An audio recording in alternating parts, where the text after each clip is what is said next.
Good morning, welcome to 6am news. నేను Radhika. Breaking news చూస్తున్నాం. తెలుగు రాష్ట్రాల మధ్య నెలకొన్న నీటి పంచాయతీ దేశ ఢిల్లీకి చేరుకుంది. హస్తినాలోనే తేల్చుకోవడానికి ఏపీ, తెలంగాణ ముఖ్యమంత్రులు చంద్రబాబు, రేవంత్ రెడ్డి సిద్ధమయ్యారు. తెలుగు రాష్ట్రాల జల వివాదంపై కేంద్ర ప్రభుత్వం ఫోకస్ చేసింది. రేపు రెండు రాష్ట్రాల సీఎంలతో సమావేశం ఏర్పాటు చేసింది. బనకచెర్ల ప్రాజెక్టుపై సుదీర్ఘంగా చర్చించనున్నారు. రేపు కేంద్ర జలశక్తి శాఖ ఆధ్వర్యంలో ఈ కీలక భేటీ జరగనుంది. హస్తినాలో జరగనున్న సమావేశంలో ఏ అంశాలు చర్చించాలి అన్న దానిపై నోట్లు సిద్ధం చేశారు అధికారులు.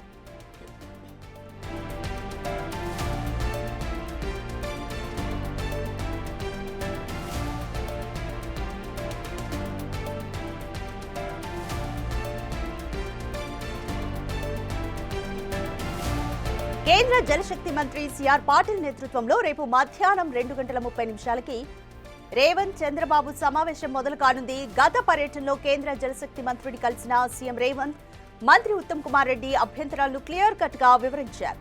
గోదావరి నుంచి సముద్రంలోకి వృధాగా పోయే వరద జలాలను మాత్రమే బనకచెర్ల ప్రాజెక్టు ద్వారా వినియోగించుకుంటామని ఏపీ చెబుతోంది.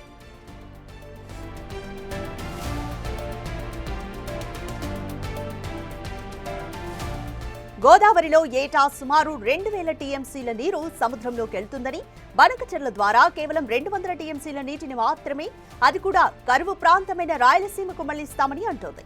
ఇతర రాష్ట్రాల హక్కులకు ఏమాత్రం భంగం కలిగించకుండా, నీరు వృధా కాకుండా సద్వినియోగం చేసుకోవాలనేదే తమ ప్రయత్నమని ఏపీ ప్రభుత్వం చెబుతోంది. గోదావరి జలాలకు సంబంధించి గత 15 ఏళ్ల డేటాను కేంద్రం ముందు పెట్టే ప్రయత్నం చేస్తోంది.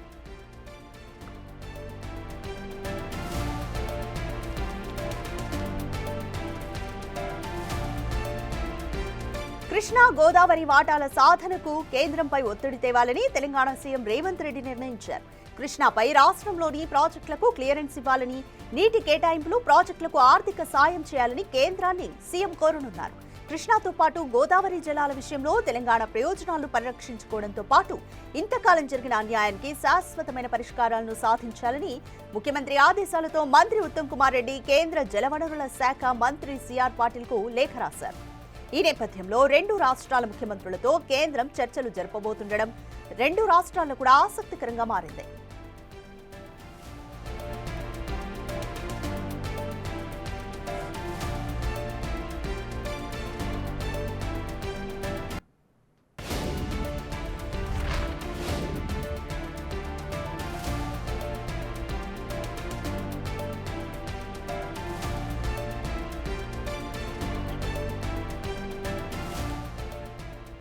రెండు తెలుగు రాష్ట్రాల మధ్య నెలకొన్న నీటి పంచాయతీ ఫైనల్ గా దేశ ఢిల్లీకి చేరుకుంది. అయితే నీటి వాటాలపై రెండు రాష్ట్రాలు కూడా తాడో పేడో తేల్చుకున్నాయి.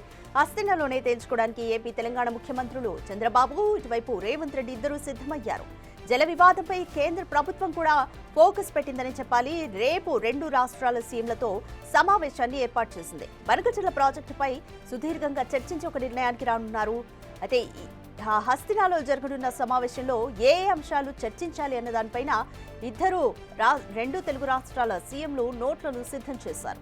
కేంద్ర జలశక్తి మంత్రి సిఆర్ పాటిల్ నేతృత్వంలో రేపు మధ్యాహ్నం 2:30 రేవంత్, చంద్రబాబు ఇద్దరు కూడా సమావేశం కానుంది. గత పర్యటనలో కేంద్ర జలశక్తి మంత్రిని కలిసిన సీఎం రేవంత్, మంత్రి ఉత్తమ్ కుమార్ రెడ్డి తమ అభ్యంతరాలను క్లియర్ కట్ గా వివరించారు కూడా. గోదావరి నుంచి సముద్రంలోకి వృధాగా పోయే వరద జలాలను మాత్రమే బనకచెర్ల ప్రాజెక్టుకు ఉపయోగించుకుంటున్నాము అనేది ఏపీ వాదన. గోదావరిలో ఏటా సుమారు 2000 టీఎంసీల నీరు సముద్రంలోకి వెళ్తుందని, బనకచెర్ల ద్వారా కేవలం 200 టీఎంసీని మాత్రమే ఉపయోగించుకుంటామని, అది కూడా రాయలసీమకు మళ్లిస్తామంటోంది ఏపీ. ఇతర రాష్ట్రాల హక్కులకు ఏమాత్రం భంగం కలిగించకుండా వృధా నీటిని మాత్రమే సద్వినియోగం చేసుకుంటామంటూ ఏపీ చెబుతోంది. అయితే దీనికి సంబంధించి గత 15 ఏళ్ల డేటాను కేంద్రం ముందు పెట్టే ప్రయత్నం ఏపీ చేస్తోంది. ఇక కృష్ణా, గోదావరి వాటాల సాధనకు కేంద్రంపై ఒత్తిడి తేవాలని మరోవైపు తెలంగాణ సీఎం రేవంత్ రెడ్డి నిర్ణయించారు. కృష్ణాపై రాష్ట్రంలోని ప్రాజెక్టులకు క్లియరెన్స్ ఇవ్వాలని, నీటి కేటాయింపులు, ప్రాజెక్టులకు ఆర్థిక సాయం చేయాలని కూడా కేంద్రాన్ని సీఎం విన్నవించుకుంటున్నారు. కృష్ణాతో పాటు గోదావరి జలాల విషయంలో తెలంగాణ ప్రయోజనాలను పరిరక్షించుకోవడంతో పాటు ఇంతకాలం జరిగిన అన్యాయానికి శాశ్వతమైన పరిష్కారాలను కూడా సాధించాలని ముఖ్యమంత్రి ఆదేశాలతో మంత్రి ఉత్తమ్ కుమార్ రెడ్డి కేంద్ర జలవనరుల శాఖ మంత్రి సిఆర్ పాటిల్కు ఇప్పటికే లేఖ కూడా రాశారు. అయితే రెండు తెలుగు రాష్ట్రాల ముఖ్యమంత్రులతో కేంద్రం చర్చలు జరపబోతుండడం రెండు రాష్ట్రాలు కూడా ఆసక్తికరంగా మారిందని చెప్పొచ్చు.